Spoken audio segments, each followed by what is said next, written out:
All right, we're joined by Mark Shepard, finally doing a podcast with you. So I guess the first thing is Weston here is behind the camera. Hi, Weston. I'm interviewing you. But could you imagine 5 years ago when we did our first podcast together? Well, that's interesting. Because have been doing podcasts for a number of years, and at that time I did not think that Acres USA would change hands. It would be in yours now. Yeah. I did not think that. Yeah. So Mark is definitely the most influential driving force to why we wanted to buy Acres. When we first came here, we were doing podcasts about hunting. Right. We talked about how your system in relation to hunting was actually a really interesting concept, and people that owned land in the hunting world didn't necessarily, they were investing so much money without any anticipation or thought of getting a return, and how to create a system like this that's actually mutually beneficial for deer and harvesting animals, but then also there's a money side to it. Well, so just think about the concept of food plots for deer, for example. You go out, you till up this piece of ground, and you put these annual crops on it. You do some herbicides, some fertilizer, all that kind of stuff. You have all the expenses that a farmer would. You never recoup any. That's part of why that demographic is perfect for a restoration agriculture type system.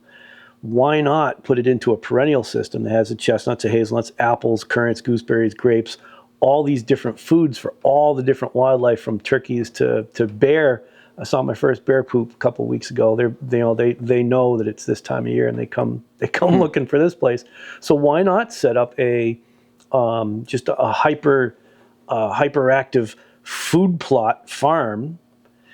And if you don't feed the deer, you can harvest it and sell it, as a product. You can graze it and sell beef, sheep, pork, then all the other crops in between, or you don't have to. Yeah. And it's a perennial food plot. You probably up front, you'll spend a little bit more up front, but over time, your expenses go down to nothing because the trees keep growing. They keep dropping their own seed. They keep regenerating. There are probably more chestnut trees out here that have been planted by squirrels and by themselves than I ever planted in the first place. Well, and the traditional food plots for deer are actually just multi-species cover crop blends. All right, that's all it is. That's all it is. So that's actually something that I don't know if I could ask as a question, and I'm sure Gary Zimmer would have a snap his fingers kind of answer. Never has tillage radish done any good out here. And I've followed all kinds of recommendations, got the right soil balance and all that kind of stuff, and it's never done any good. And then any times I've had any turnips that are thrown in the mix, so the brassica is in the mix, the next spring when it comes out from under the snow, just the reek is so disgusting. I'm just not interested in it. So I stopped including the brassicas in my cover crop mixes. Yeah. No, it's that's what started me down the path. I read your book. Your book was one of the first books I read, and I was listening. I probably listened to it 3 times in a 2-week period, and I would just drive around your farm and look at it and be like, and trying to make sense of it. Okay. And then that's when we reached out, did the podcast, and then from what I remember, you reached out because you were on a webinar that I did, and I showed a picture of a farm down the road. We had 16 inches of rain in an hour, and this guy had this whole upper basin above a USDA pond at the bottom just been tilled up. His corn had just been sprouted, and it rained literally 13 inches in an hour kind of stuff. And there were just massive erosion gullies going down. But what was amazing about those pictures is it went down to the subsoil, however deep he disked or whatever, and then it was hard as a rock. That that plow pan was just impenetrable, and it was all washed into his pond. And I think I called the guy like an idiot or irresponsible or whatever it was, and you got pissed off because that was your uncle's farm. That's what I remember that really impressed you. I was not pissed off. But it was, so like, as I read your book, how I would always do things is I would read a book. If I liked it, then I would go try to get any sort of content off anywhere. And I stumbled across something, a YouTube video or webinar or something, and those slides came through. And I'm like, hey, that's the farm that I hunt at. Like, what the heck?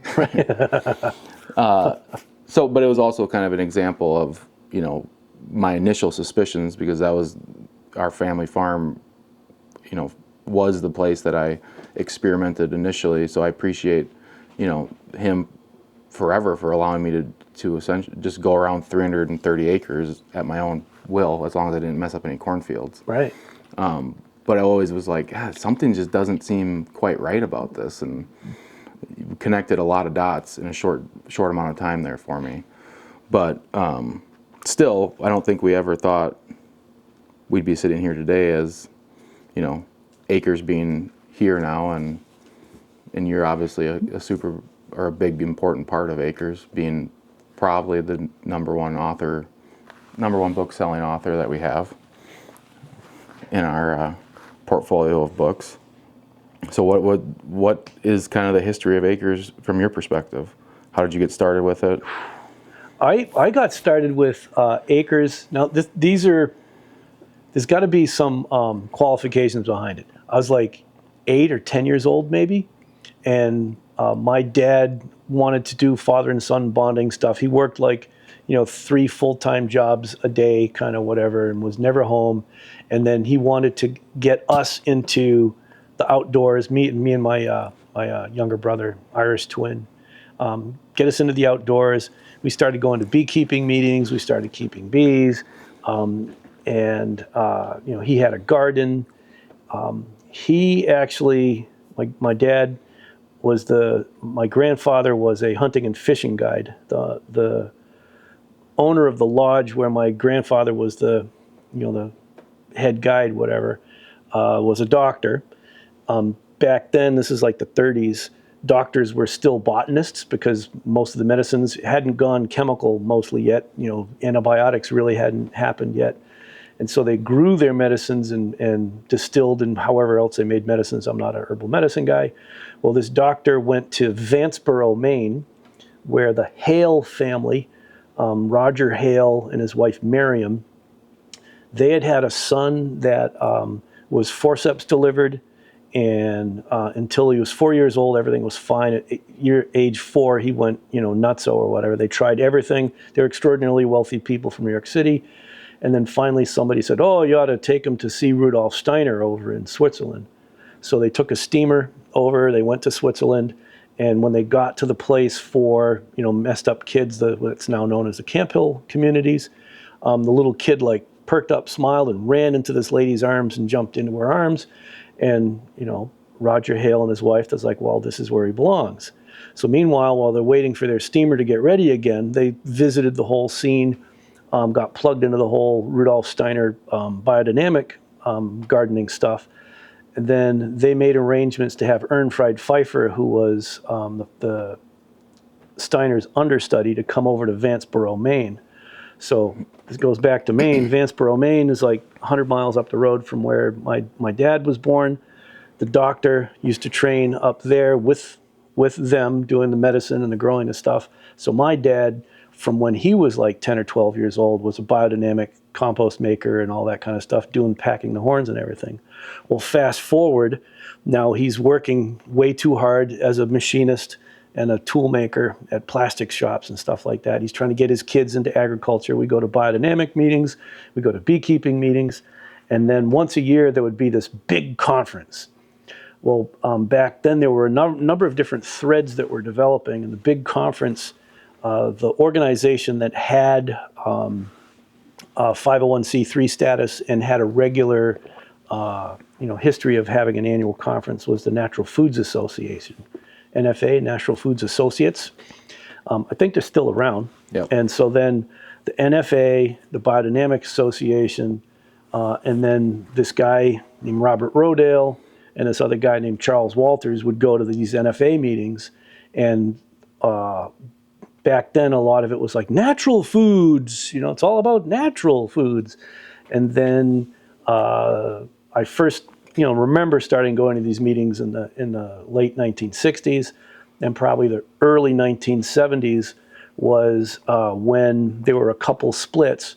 Now the qualifiers, you have to remember, I was a 10-year-old kid for one, and then I'm only remembering this stuff based on what my dad told me. My dad was only a witness to certain things, and as he got older, he's incompetent now. He's in an old age home. As he got older and older, the stories changed and stories changed. So how do you really know what was the true story and what wasn't the true story? But this was kind of like what I experienced, and it seemed to make sense to me. One point in time, the Biodynamic Association, Ernfried Pfeiffer, Rodale, Charles Walters, they were all kind of part of the same thing. And I forget who asked the question, but at one point in time, somebody asked Ernfried Pfeiffer a question about certification. We've got to come up. Oh, I know. I'm remembering. Now I'm remembering the story that my dad told me, because my dad was at this one conversation that Rodale told Pfeiffer this is all great. This is wonderful. But what you got to do is you got to cut the woo-woo stuff out of this. The things with like these, formative forces and etheric forces and the horn twirling and the quartz and stuff. You got to cut that out of it. Let's get down to the practices that we can all agree on. We do this, we do this, we do this. Let's codify the type of agriculture that we do and call that, organic agriculture. And Pfeiffer said, no, because if we codify this and it becomes a list of rules of things that you can do and things that you can't do, it won't be just but a few years, then all of a sudden the government will have to take over to be the police force to tell farmers what to do. And it will ruin, the whole essence of agriculture, which is for the cultivation and upliftment of humanity, is for us to perfect ourselves as beings and to develop a culture of kindness and mutual assistance and all that kind of stuff. And evidently they had quite an argument. My dad was there, and I would have been maybe a little kid, and he's telling me to shut up or something. I don't remember the conversation. And then at that point in time was when the groups split. And so then the Biodynamic Association founded itself, became its own entity. And then Rodale kind of went away. And I don't know if Charles Walters was partners with Rodale for a while before he started Acres USA. I don't really remember if that was the case. But it seems that it would make sense that they would have both split from the Biodynamic Association. And then I could see another split, whereas Rodale would have focused at the time, Organic Gardening, Prevention Magazine, all these little homesteader coffee table, because the people, and this is probably the issue with the magazine right now, the majority of the people who are buying the magazine aren't like the big, 1,000-acre farmers. The big 1,000-acre farmers is part of where our food is coming from, and we absolutely have to focus on them as a target market, but they're not the ones that are going to pay for the educational programming that's necessary. So Rodale, I think, saw that early on and focused on the small-scale backyard, homestead gardener kind of thing. And at that time, the whole Back to the Lander movement, homesteaders with all the hippies, the Grateful Dead kind of gardeners, was in full force. And my dad was a particular fan and follower of Scott Nearing. And Scott and Helen Nearing, Scott was he was the economist, I guess, that did the math behind all of the reports that went out to show that we should pass child labor laws, and you can't just take kids and put them in a factory and enslave them since age 5, and then the 40-hour work week and things like that. And he was a homesteader right up the road from us in Vermont. We lived in north central Massachusetts at the time. And I know that the Walters family has a vacation place in Vermont right up the road. So that would have been like a common overlap when I was little, was going to the Nearing's place. And another person who was right up the road, she was in New Hampshire, I think, was Ruth Stout, the deep mulch, no-till garden book from way back when. And so all of these things at one point in time were all together, and the Natural Foods Associates was kind of like the blanket umbrella organization that would have the intelligence on everybody, and then it gradually split, like in the mid 70s, and I won't say split, it differentiated, totally differentiated, and now Rodale, I think, has, at least in the past decade anyways, now started to focus again on farmers instead of the backyard gardeners. Yeah. Well, it makes sense. Acres was founded in 1971. It was 71? Yeah. Yeah. So do you remember going to Acres conferences then when you were a little bit? I do. I do. Some of the first ones. And my favorite thing was going to, because at that time, this is actually one of the wonderful things. What is great about the Acres conference is it had like health and nutrition, which is like Natural Foods Association. It had agriculture and all the different things with agriculture. Then it had all kinds of different alternative ways of describing reality, shall we say it? From pendulums to Paralandra to what's the place over in Findhorn, all this, and crystals and powders, the rock dusts, and then like the science behind the fact that, this stuff, this poison that people are putting on food is actually poison. And it is actually going into your skin, and it is causing medical issues. And so Acres had this great combination of all these different things instead of just being agriculture or just being health and nutrition. They had a really nice combination of them all, because we are, part of a holistic system, and everything does affect everything else somehow. So what I would do at the early Acres conferences, there was the Vitamix blender guy, and I haven't had a Vitamix in decades. My dad had a Vitamix. He got one probably at an Acres conference. And I know that when you would turn on a Vitamix blender, it would dim all the lights in the house. And it would sound like the most amazing, like Kawasaki motorcycle in the living room. Just and what was it? A blender. Just a blender that would blend up fruit. It was the first blender that would actually crush ice. And so at the Acres conferences, the Vitamix blender guy would be there, and he'd be making fruit smoothies. He throws ice in, and then he throws berries in. And I'd like be a regular. It keeps circling, going around the trade show floor, go to the booth, get another shot. These little, like the dentist, rinse your mouth out paper cups full of a Vitamix smoothie. So those are some of my fondest memories of early Acres conferences. So then how do you get from that to where you're an author for Acres? Well, how I went to a good school to get a good job. So I went to engineering school, got a job working for the military. I was on, actually, believe it or not, I was on the crew that developed the Kevlar infantry helmet. And I was just a tester guy on the team. There was like 6 of us that were on the team that developed that helmet. And I hated it.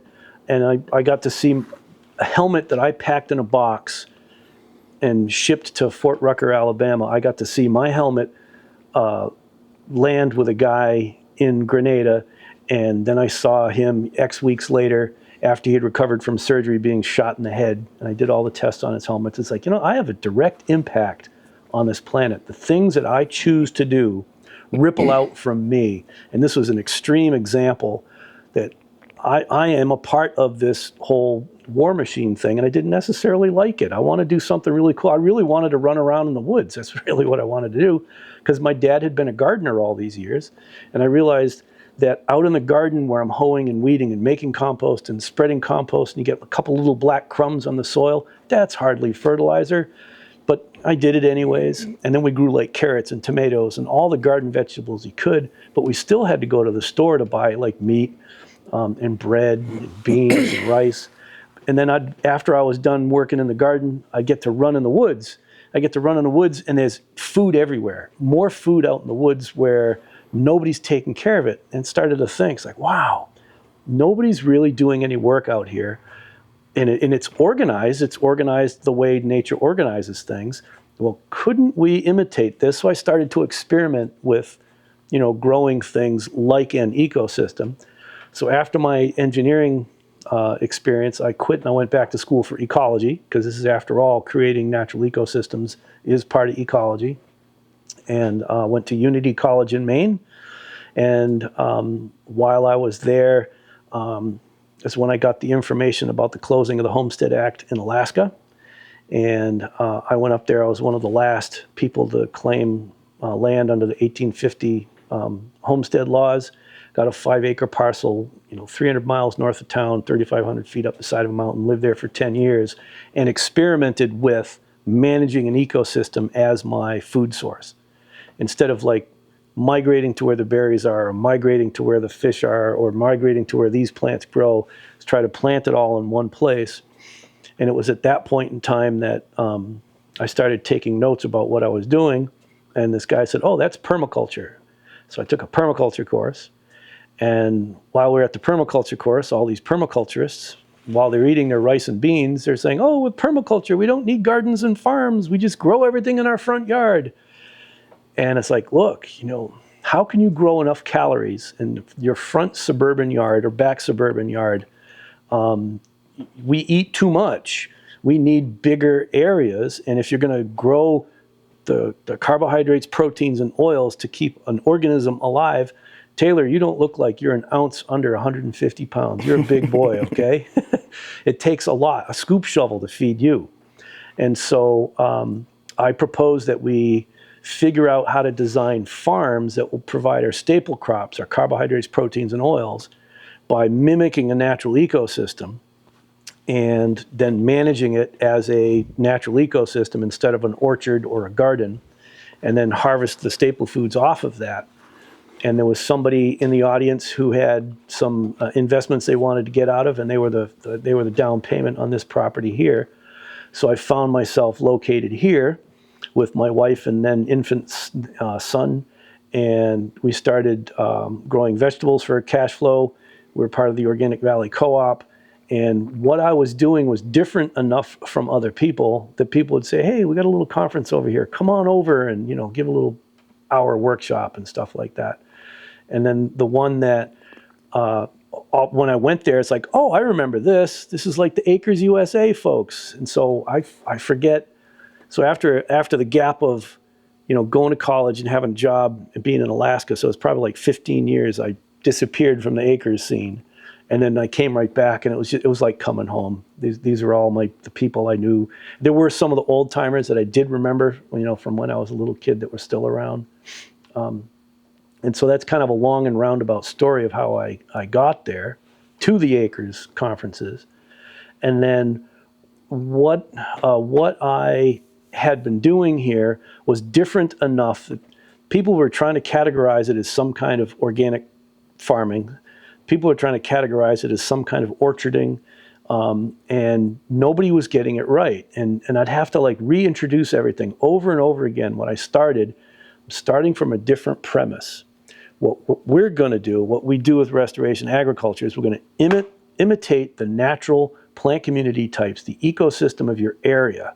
So if you drive by in upstate New York, it looks like upstate New York. But this 100 acres here is heavily loaded. The majority of the plants on that property are all the edibles in that natural community. And so all of the forces of nature are going to be working on your behalf, helping to keep that ecosystem healthy. And I was frustrated. By that time I'd known Fred for a few years. Fred Walters, 2 owners ago, Charles's son.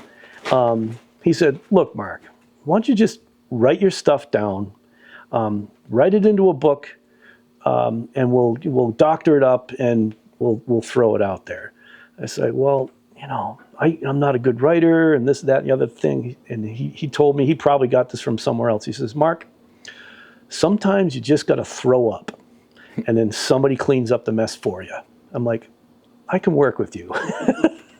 That's a good way of putting it. Yep. So that's what I did. And he said, "Yeah, well, we'll put this book out. It'll sell pretty good for 6 months or so. You do a couple of presentations and speaking engagements about it, and then you write your next book, and it does okay for 6 months, and you can do that for the rest of your life and do well. And little did I know that restoration agriculture. You look on all the different stats. It's actually the #2 best-selling book on agriculture in the United States of America ever in history. It's like, what? Yeah. Actually, Gabe Brown's Dirt is #1. Yeah, those are the 2 first books I read. Yep. That was a good choice then. That was a good choice. Well, I think from my perspective, it was like I was reading through it or listening through it, and it just makes sense. So I think a lot of people can tie onto it and say, hey, this thing, it makes tons of sense, everything that you're talking about. If you were to take a third book and combine it with those 2, I think that's all you would really ever need to read in agriculture, and then you would be able to be successful by figuring out, because every context is going to be different, but with Dirt, Restoration Agriculture, and Gary Zimmer as the biological farmer, you've got everything you need to be a successful farmer and rancher. Yeah. Yeah, and it comes down to fitting it into your context, which I think people struggle with a lot, because how many times have someone come up to you and be like, hey, you said this in your book, but it's not really like that. But it's impossible to put everybody's situation into your book or into your context. Also, what I've noticed as much is people will come to a situation, let's say they got a piece of land in Idaho. They go to this piece of land, they say, I want to do this. And they're thinking of a concept. I want to do a fruit orchard or a nut orchard. Well, first of all, an orchard isn't a natural ecosystem. It's not reality. And second of all, this is central Idaho or whatever it is. That's a different ecological context. That calls for a different type of agriculture than central Pennsylvania, than northern Louisiana. Those are 3 different types of agriculture if you're going to mimic the natural ecosystem. So coming to a place with your ideas of what you think should be, it's your ideas of what you think should be that are the problem. Northern Louisiana is northern Louisiana. It doesn't care about your ideas. It's going to operate a certain way, and if you don't fit within how that part of the world operates, you're hosed no matter what kind of tech you have, no matter how much money you have in the bank. When you go there, you have to fit into the ecological context and then work with it. And then it will help you out. Then it'll help you out. Would you say that since you've wrote that book and you've been doing consulting, you've been on a lot of different farms, is that the #1 issue you see with people is they narrow in on an idea and then they can't pivot or make adjustments off of it because it was their initial dream idea, that's part of it, and it's really closely related also to what I call sparkly object syndrome, and it's even made worse with the whole internet and AI now. If you want to do some kind of regenerative farm, everybody knows that you have to have a greenhouse, and so I was just out in a western state last weekend. And before they called me in, they had done what they did. They're going to do this regenerative farm and all that kind of whatever. And so they had already invested really close to $100,000 on a greenhouse on tracks. They put irrigation over like 10 acres of ground for, a vegetable operation and stuff like that. And they're out there with, like mini 2-wheel tractors and hand tools in an area way out in the middle of nowhere that there's no place to sell your stuff. There's the grocery store downtown, but the grocery store downtown is getting it off the big truck that's coming from wherever. Where they were located, you have to export your product. You have to have enough to actually get it on a truck and pay for it. And yet they're already 100,000 in the technology that they currently have. How do you ever recover from that? They had an idea. Instead of going to the place, I'm going to back up. Instead of going to the place, figuring out what's the ecology here, what's the reality of this place, what's the ecological context, the economic context of this place.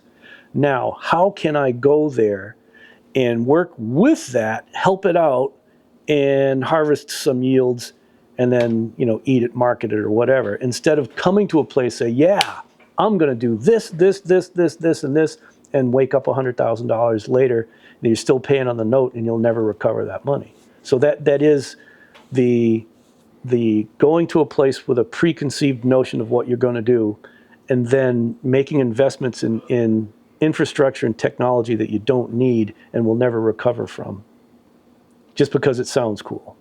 It's kind of the story of farming. And yeah, and just take a look, just do a search for anything on the internet. Just put in a search item. The first thing that comes up isn't necessarily right. The first thing is the one that most people clicked on. And it can be the most wrong thing in the world. And it's first because it was clicked on the most.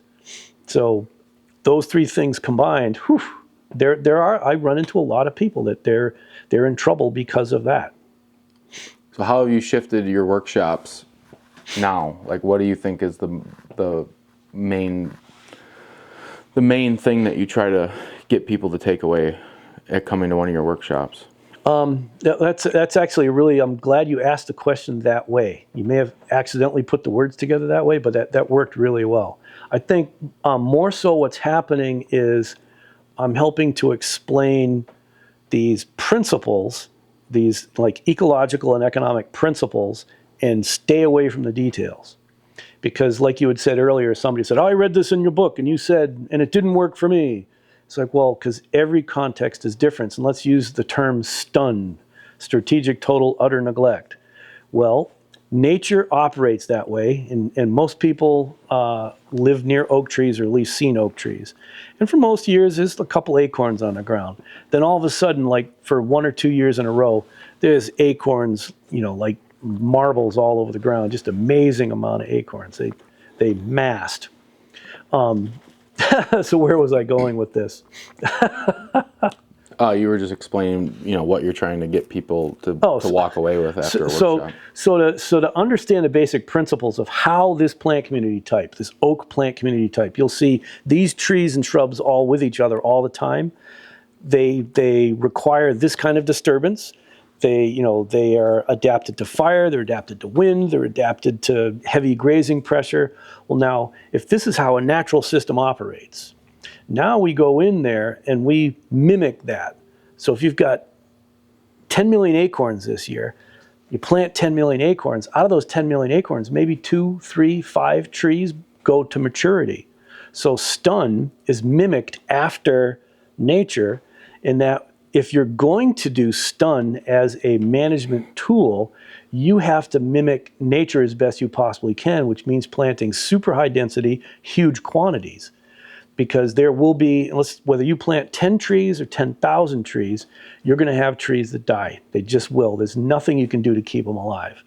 So why spend time, money, and resources trying to keep things alive that want to die? Let them die. Well, if you only plant 10 trees, 9 of them die, you only got 1 left, you're kind of out of luck. But if I had 100 trees and 90% of them died, now I've got my 10 trees, and the 10 trees that survived are adapted to that place more so than the other ones. There was something they had going on that was right, whether it was genetic or epigenetic, whether it was the soil, who knows what it was, but those trees had something right about them. And now you do the same thing again and again and again and just keep mimicking nature that way. So some people would go to that term, stun, in the book. So I planted, 2 Korean pines and it's been 10 years now and there's not a single pine cone on a single one of them. It's like, well, those are the wrong 2 pine trees. You should have planted 200 pine trees. Yeah. So that's part of it I'm going more towards teaching the principles instead of the details. And then I try to explain this is how this works. And if we want to imitate that really, really closely, we'll have a reasonable amount of success. Would you say the base principle of stun is patience? No. Oh, no. Stun is ultimately impatient. Because part of what my whole thing here with the chestnuts and the hazelnuts is I want you to produce nuts now, fast. And if you don't, you're done. Yeah. And so, like with the chestnuts, if they didn't produce nuts within 5 years, I mowed them over. That's it. You're gone. They don't exist anymore. I don't want those slow release genetics. I want these hyperactive, ready to produce nuts kind of plants. And so, and it's personally challenging because what's happened is I originally started with chestnuts with Chinese American, Japanese, European, and hybrids, combinations of both. Some are European American, some are European Chinese, some Chinese American. And then some of my original Chinese chestnut trees survived. And there was twice we've had like really, really cold, like overnight cold snaps, like 52 below zero in Lafarge, Wisconsin, just, brief little snap. But up until the last 5 years anyways, we've regularly had a day or two, a night or two of 40 below zero. And that kills Chinese chestnuts right to the ground.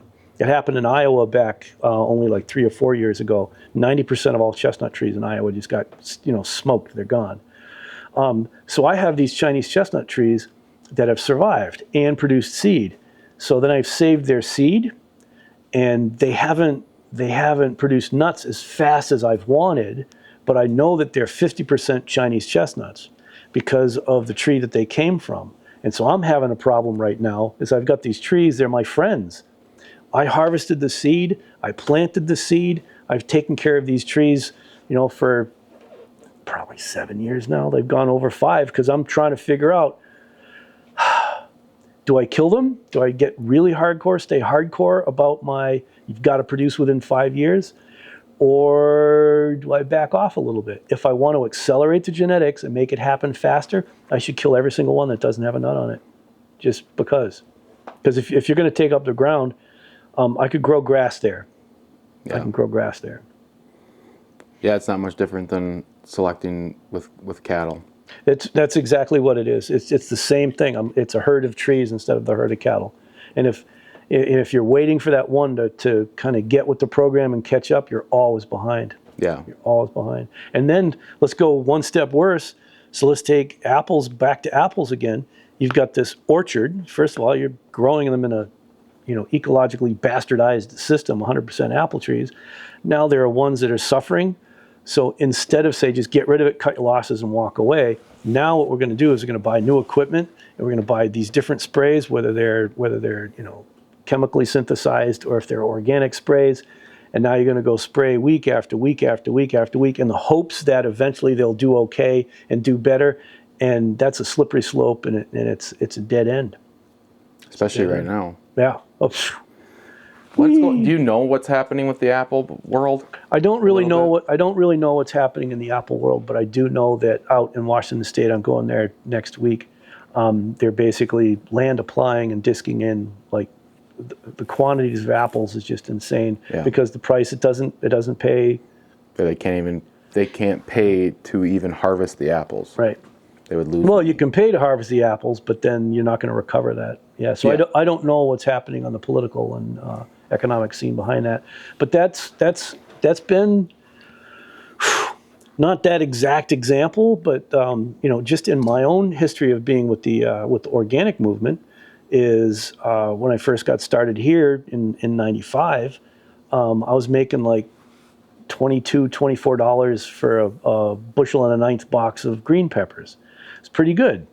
And the issue was we were having a hard time selling them because not everybody wanted to have certified organic. There was one distributor that carried certified organic stuff, and then most stores, if they had any organic product, it was like the slums. They'd put all the rotten stuff over there, and it was just horrible. It was really terrible. And so then eventually, like Whole Foods got started. There was a store called Fresh Fields that got started, and then much later on, the Trader Joe's. And as that market was developed, then the bigger and bigger operators started to get involved, and pretty soon they're growing them on tens of thousands of acres in California and then in other countries around the world. And when the last load of green peppers that I shipped out of here got $5.50 for a box of green peppers. That's 25 years. So if you just do regular inflation, say it was only 1 or 2%, so the prices of all my costs are this much more, and the price I was actually receiving for the product just went right down to the seller.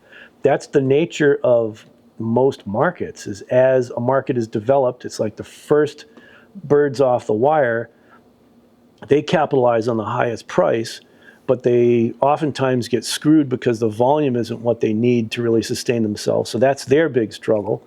Then all of a sudden there's these breakthroughs and there's like a sweet spot for a while. that people are doing really well because there is a price premium, because it is, worth more, and everybody's used to paying more. And then the big operators figure this out. Then the big operators come in and just crash the price until it disappears. And that's happened since tobacco in 1600s on this hemisphere. That's been agriculture markets for what, 250, 300 years now. I don't think it's going to be any different in the future. There was actually an Acres article, I think it was a year ago, anyways, about like chestnuts, for example, and the price of chestnuts. That the price of chestnuts right now is pretty good. It's worth picking them and selling them. And as more and more people are planting them, and chestnuts are being planted now faster than ever before. The market for chestnuts as a crop that pays a high return, it's doomed. Give it 3 years, 5 years. I have no idea how long it's going to be, because the big players are getting into it, and there's thousands and thousands and thousands of more acres going in. But that doesn't mean don't plant chestnuts, because if we're having a grazing operation, now we need shade for our beef. And when those chestnuts fall to the ground, they're just gobbling them right up, and that's like corn coming off the tree, and it fattens them up really nice. And those of you who didn't know this, Taylor grazed his cattle on this farm this summer, and because of the market and shipping and all that kind of stuff, they shipped out early, about a month earlier than they could have. And it was too bad, because the chestnuts were just starting to fall, and we're kind of bumming out that, oh no, we didn't benefit from all those carbs. And then I noticed that there's 3 trees that were out in their paddocks that there were no nuts coming off of them. But then I went over there, and that ground is like trampled to death, and there's like cow manure everywhere, and now it's just loaded with nuts. So it had dropped. They had dropped, and those trees, they were gobbling them up. So yeah, I would be really curious here on what we could get away with if we brought them, if we were grazing into the winter. Yeah. Too. So back to my point with the chestnuts in the markets, we know that the fresh market price of chestnuts is going to collapse, because the larger and larger operators, even people doing like 500 or 600 acres these days, they're going to get swamped by the people who go put in 10, 15, 20,000 acres. But if you have an operation where the chestnuts aren't like the crop that you're depending on, but you have a mix of crops, and they're compatible with one another, the ultimate source, or the ultimate market for chestnuts, is pork and beef. Yeah, it's pork and beef, and then we'll have all of the beef that a grass person can grow, and more, because we have stuff coming out of the trees. Yeah, the pigs really like the nuts we've been giving them. Good. They select that over their feed ration for the day. Oh, good. So the lesson of all that is diversity. Have multiple. Yeah, multiple enterprises, multiple crops, and multiple markets, and part of what I was talking about earlier is if you look at, let's look at the chestnuts again. The cattle went through. The cattle are break even or slightly profitable. That's good. Well, they've basically taken care of all the carrying costs of the land, and then they've mowed the grass, which is nutrient release for the trees, and they've manured and urined on that spot, so now it's fertilizer for the trees. So 2 expenses of the chestnuts go away. So now you have chestnuts, and if you look at what it's going to cost to raise chestnuts, I can just wipe out any kind of mowing. I can wipe out any kind of pruning, and I can wipe out any kind of fertilizer expense that go with it. Well, now, because I had animals there first, I can't harvest for human consumption, but I can still harvest for sales to nurseries. I can still harvest for sales to cosmetic companies, and so on and so on. And so now I'm harvesting a product that, even if the price of that product goes down in the marketplace, that's okay, because the expenses were already paid for by the beef operation or the raspberry operation, all these different things that are mixed in. Once the expenses are paid by one or a couple of the sub-enterprises, the rest of these, you can get lower yields, and you still have more net in your pocket because the expenses were paid by the first, 1, 2, or 3 enterprises. Yeah, I think it was one of the most important lessons that you gave me, because I dove in and I was like, well, this is going to be my full-time thing. This is what I'm going to do. I'm just going to figure out a way to just farm pork, beef, whatever else. And I think you just said, well, you might want to keep your day job, buddy, a little bit. So, diversity in, enterprises is also diversity in, income streams. Right. And I think people they want to get away, and they want to get away from the thing that they were doing, the corporate job or the corporate thing. But we're also, to look at a more positive side, you didn't have this opportunity to say, when you left your engineering job, well, could you have worked, remotely in today's age? Not back then. Not back then, but now we can. Now you have opportunity where you can go pick up a part-time job and work 20 hours a week online, or, go buy acres and do that. It's not part-time. Taylor actually has a job where he takes his clothes off online. There's a channel. The link will be down at the bottom. Nobody wants to see that. No, it's a balance. It's a life balance too. And I always think, if I'm not, you can make better choices in all areas of your life if you have those multiple income streams. Yeah. Because I don't have to make a drastic choice to feed my family on the agricultural side. That seems to be, difficult to navigate, difficult to predict. Younger people in our generation, how are they even going to acquire the land and then produce the thing on it to make a living? So one of the things you also brought up too is like, taking care of your family, is with a diversified system like this, the offtake from the agricultural operation is now food for the family. One of the reasons why, my family got to eat all this really cool stuff is I was raising, say, 11 cattle and, 11 or actually 12 pigs, because we could eat 2 pigs in a year. And so some of the crop that were being raised goes into our freezer. And when it came to produce, because I did things like, green peppers, cucumbers, winter squash, pie pumpkins, that kind of thing. And anything that was cosmetically flawed, we couldn't sell. So that becomes food for us. So now we don't have food expenses because we're producing so much of our own food. Well, then what doesn't sell, we eat. What we don't eat goes to the pigs, which we then sell, and then we eat ourselves. So we get more utilization out of the whole thing. And you got to look at the economics, family economics, because now we didn't have the family expense of buying food, which is a huge benefit if you're not paying that money, especially if you're buying stuff that's all, grass-fed, meats and that sort of thing, and organic produce. Then another part of it that has to be looked at are the tax deductions, because when you're not making a lot of money because you're farming or whatever, even if you are, you're grossing a lot, but you're not netting a lot because of all the expenses eating things up. You want to have some tax deductions. And so to all of a sudden have 2 different enterprises, you have something that's a farm, IRS Schedule F, it has a certain set of write-offs. Well, then another one of your enterprises is a non-farm enterprise. Let's just use you as an example. Your beef and pork operation, that's an IRS Schedule F. Well, now Acres USA, that's probably an IRS Schedule C. They have different sets of write-offs, so you have more deductible expenses in total because you have 2 different business enterprises that you're doing, and those have to be counted. A negative expense is income.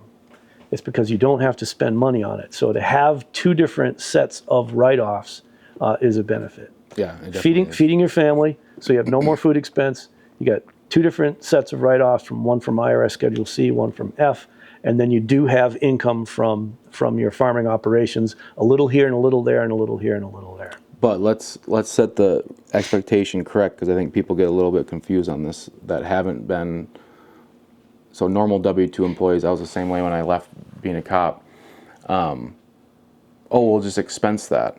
You still have less money in your account. Yeah. Oh, yeah. It's still like you're saving, 20, 30% on a dollar, but you would technically still have 70%.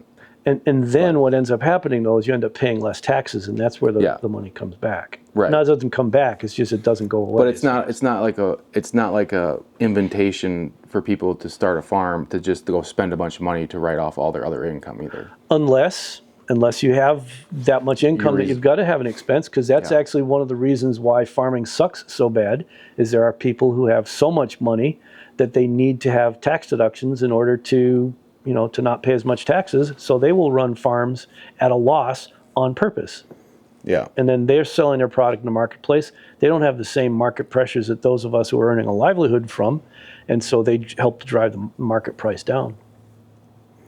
All the people that you think of like the acre scene and all the people that have written books, how many people weren't or didn't have another income source? I don't know. I never really asked too many people, but But it even seems like everybody's always good at something else. Like, yeah, but I'm going to use actually as an example. I'm going to use Will Harris as an example because everybody knows him, or at least Yeah. knows of him. his book He's a right there. rancher. There it is. Yeah. So he's a rancher. Well, yeah. Hang on a second. He's a rancher. Then he's a marketer. Then he's a slaughterhouse manager. Then he's a rental real estate owner. Then he's a store owner. He had to diversify into these other skill sets Yeah. in order to support the farming skill set. In order to be a part of the whole system, it's not to just to support the farming, it's to be a part of the whole system. So even someone who arguably Will Harris gets 100% of his income from farming, well, I do too, but it's not all the actual act of growing products for consumption. Yeah, you learn those skills other places. Mine is, I was into technology, learned marketing agency, how to build websites, how to advertise, how to sell. Those are all very good skills to have for farming. Right. And probably the biggest one is people learning how to be a salesperson. Go sell your product, sell yourself. And one of the things I was doing today, okay, so I went to engineering school first, and I worked at plastic shops and fixing things and making things, and then you go away from that for years and start farming, whatever. I was just out today getting my hazelnut processing equipment set up, and it's like, oh my gosh, thank goodness I had the engineering background, because I know how to invent machines and make machines that will do this or that or the other thing, and I can see the process that takes place. How do I get a hazelnut out of the husk? Well, we could do this, and what a blessing it is. I hate fixing things. I really hate broken equipment, and I hate fixing things. I really do. But I'm grateful that I have that skill. That's a very common. It's a very common first thing for people that get into this regenerative alternative agriculture world, is they come from engineering backgrounds. Oh, no kidding. I have found that a lot. Wow. I think it's just because and I think of it because I don't come from that background, even though that was, I think, one of the first things that I said I was going to be when I was growing up in 4th grade. I said I was going to be an architect or an engineer.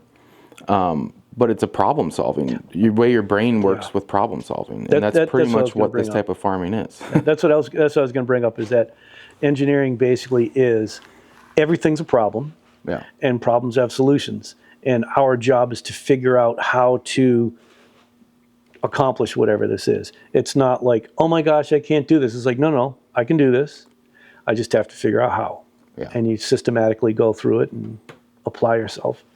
Yeah, and it's something that I think drives these type of people, as you have to have those challenges or you get too bored, and then we focus on naughty things. I mean, that's how I look. It's like I need constant challenge, constant pain, or then what would you do? Yeah, but I don't need too much. Okay, Enough is enough.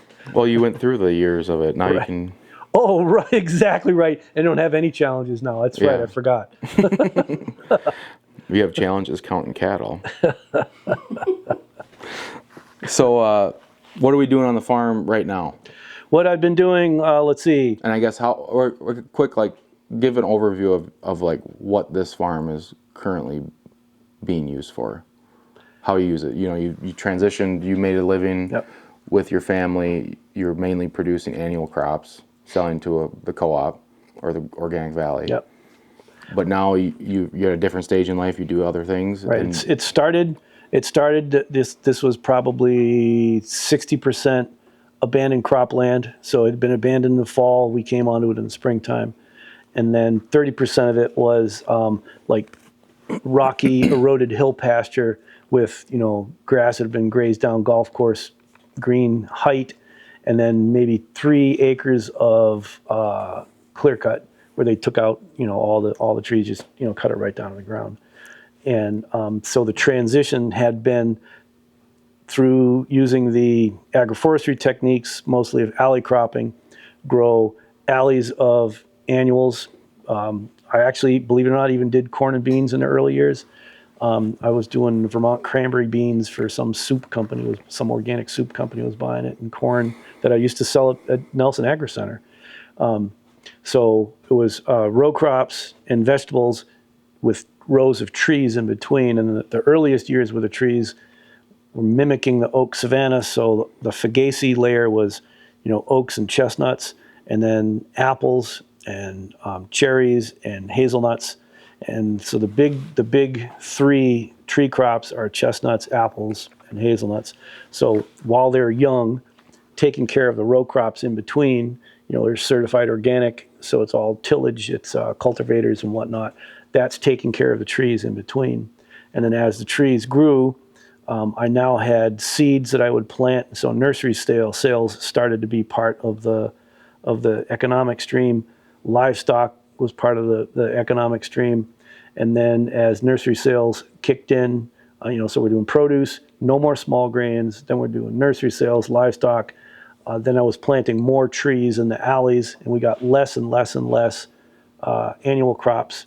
On the produce crops, I had 2 acres of asparagus. That was a perennial vegetable crop. So for like the last 5 or 6 years, it was like 5 acres of vegetables that would rotate in a 5-year cycle, from like acorn squash to green peppers to rye clover, back to acorn squash. And then it was probably 4 or 5 years ago now that I stopped shipping produce, and the last produce I shipped was asparagus. And by that time, it had shifted all the alleys 100% grazing. So now where we're shifting to is a lot of the tree crops have started to close canopy. Now the grass is starting to go away. So now we're going to have to cut more trees. And so there'll be a lot more timber being harvested for, milling into lumber. What we see in the background here, the framing of this building and the paneling, I grew this building. I didn't grow the sheet metal. And so now I'm shifting into more on the seed, focusing on the seed breeding, and then, selling the seeds for nursery sales and, forest management. But you have the ability to leave. I do. I think that's always one thing that people get caught up on. It's like, well, how am I going to manage all that? Yeah. Well, that's actually one of the beautiful things, and even people who are really convinced that this is the way to go, they still don't get it. They say, "Oh, but who's taking care of your place now?" It's like, nobody has to. We had a tour last week. Who's taking care of it? Yeah. Nobody has to. It's a natural ecosystem. We have to disturb it every once in a while to keep it in the stage that we want, but that's our choice. And I want this to be 100% grass. And so that's a savanna. It's open enough that we get enough sun to have a really vigorous sod growing. And there's plenty of places that we need to get in there and open it up some. But right now with this, even with the nursery type style that you have, if you had to, well, like last summer, you were gone a lot more. I appreciate the fact that you're around a lot more this summer, because coming and checking cattle and seeing your nice face is definitely a positive. Checking the nice cattle and seeing my dirty what? But if you really had to, I mean, you could be gone all year and you come back right around this time to harvest your It was actually seed, right? 2009 to 10. I basically was gone for a whole year. And it came back and it was better. Yeah. Everything was fine. Yeah, and you have a crop standing out Yeah, there. and his crop is ready to go, and then you just walk right in and start harvesting. Yeah, and if you needed to, you could push levers to increase certain areas of this to where. That's actually one thing that I have not done yet because all the things that are growing here, every single one of them, we could get better yields out of. And I've intentionally, in part, one, because I'm lazy, and two, because I want to have a little bit of a control in the experiment. What if we don't push it? What can we get out of this if it's like just an easy, lazy little interaction with it? So if somebody comes in here and wants to really make this place hum, they could. Yeah. But right now, I don't have the ambition to go ahead and push that, because I know what it's like to work 36 hours a day farming. And my birthday's coming up. I'm about to be 62, and I'm not interested in working that hard anymore. And because I've gone through the years doing what I'm doing, and my expenses are so low, I grow so much of my own food. I don't even have a garden, and I still have plenty of food. Yeah. Because everything's, it's a perennial ecosystem. Everything's growing everywhere. I have plenty of stuff to eat. Okay, so I don't have tomatoes. Big deal. So what's the next 30 years look like? What's the next 30 years look like? That's actually an interesting question. This property here is in the process of being turned over to a nonprofit organization that will be owned by a nonprofit organization. They'll be responsible for programming and stuff like that. I have no idea when that's actually going to happen. Probably going to take another year. It's kind of a slow process. And then my other businesses, gradually the employees are picking it up and taking it over. So for me, more speaking, teaching, and I do a lot of volunteer work in with service communities, orphanages, schools, people with developmental disabilities, people with missing limbs. I work with an organization that takes care of kids with hydrocephaly and spina bifida, that sort of thing. I work with the Jane Goodall Institute, doing helping with chimpanzee habitat in schools of people around chimpanzee habitat. So a lot more voluntourism. Yeah. What are you seeing as? What do you hope this landscape looks like? This on this property right here? No, just like the general landscape of regenerative agriculture, ecological agriculture. Like, Well, what is the positive outlook for farmers right now? The positive outlook is that it is known how to reduce your dependency on fertility inputs, pest, disease, and weed control inputs. It's well known. It's well established. Thousands of people have been doing it for decades. That's a known quantity. So you individually may not know how to do this or be concerned or afraid or whatever, and this is not a moral issue if you choose to start walking down this path. There is a way to transition away from a toxic agriculture that constantly fights against something. Let's now align ourselves with the forces of nature and literally regenerate our soils, regenerate the ecosystems around, and now have those ecosystems come within our farms. And so what I see happening, and is a hope of mine that it happens maybe a little bit sooner, is that we see water-managed agroforestry systems that mimic the natural plant community types of an area all over the country. Anywhere that agriculture is being done, slightly off contour, lightly terraced properties, that any kind of rain or snow melt that lands on a property, it gets captured, distributed, soaked in, stored in ponds and whatnot, that our streams now can regenerate and rejuvenate. We're cleaning up the water, taking more carbon out of the atmosphere with additional trees and shrubs and bushes and vines. And so we have a really green, 1,000 hills vision. 1926, J. Russell Smith, in the book Tree Crops, had a little paragraph, and I think I repeated it in Restoration Agriculture. I see 1,000 hills covered with 1,000 farms, with trees overhead and alleys in between, and the animals grazing around, and the streams running clear, and children playing in the squares, and that kind of thing. So I see a rejuvenation of the rural ecology, which in turn turns into a rejuvenation of the rural economy, which helps us to have healthy, happy rural economies and a rich culture and family life. That's beautiful. Well, come see Mark at EcoAg 2024 in Madison, Wisconsin. He has an EcoAg U Day, and then he will be presenting throughout the conference. Anything you want to say about the workshop? Everything you've already said? And more? This was an introduction to the workshop. Yeah. It's only 7 more hours of the workshop. That's right. Good. Yeah. With lots of pictures and examples and that sort of thing. So. All right. Thanks a lot. Thank you.